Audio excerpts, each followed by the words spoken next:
টুনটুনি পাখির বুদ্ধি দেখে আপনি অবাক হবেন। কিভাবে বাসা বানায় জানেন? পৃথিবীতে হাজারো পাখি আছে, কিন্তু একটি ছোট পাখির বাসা বানানোর কৌশল দেখে আপনি বলতেই পারেন এই পাখির মাথায় যেন বসে আছে চায়নার ইঞ্জিনিয়াররা। বলছি টুনটুনি পাখির কথা। টুনটুনি এই ছোট পাখিটি বাংলাদেশ, ভারত, নেপাল সহ দক্ষিণ এশিয়ায় প্রচুর দেখা যায়। আকারে খুব ছোট হলেও এর বুদ্ধি আর পরিশ্রম দেখে আপনি অবাক হতে বাধ্য। টুনটুনি পাখি বাসা বানাতে যে পদ্ধতি ব্যবহার করে তা একেবারেই আলাদা। সাধারণত পাখিরা ডাল, খড়, শুকনো পাতা ইত্যাদি দিয়ে বাসা বানালেও টুনটুনি একটা বড় পাতাকে নিজের বাসার দেয়াল বানায়।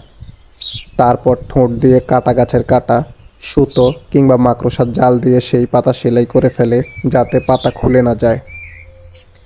পাতার ভেতরে তৈরি হয় এক গোপন ঘর।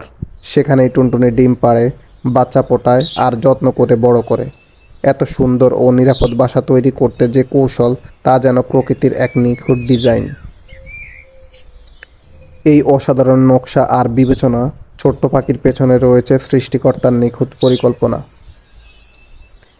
এই ভিডিওটি যদি ভালো লাগে অবশ্যই লাইক দিন, শেয়ার করুন এবং পেজটি ফলো করতে ভুলবেন না। এমন আরও বিস্ময়কর তথ্য নিয়ে আবারও আসছি। ধন্যবাদ।